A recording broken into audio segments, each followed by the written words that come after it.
2026 පන්දුවාර 20යි 20 ලෝක කුසලානේ මූලික වටේ ශ්‍රී ලංකා කණ්ඩායම මුහුණ දෙන අවසන් තරගය සිම්බාබ්වේ කණ්ඩායම සමග අද සවස 3ට කොළඹ ආර් ප්‍රේමදාස ක්‍රීඩාංගණයේදී ආරම්භ වීමට නියමිතයි.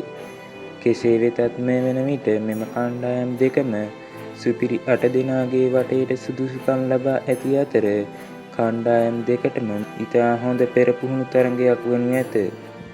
මේ අතර නවතම 20යි 20 පිතිකරණ ශ්‍රේණිගත කිරීම්වල ස්ථාන 3ක් ඉදිරියට පැමිණෙමින් පැතුම් නිශ්ශංක 3 වන ස්ථානයේ රැඳී සිටින අතර කුසල් මෙන්ඩිස් එහි 13 වන ස්ථානයේ රැඳී සිටිනවා.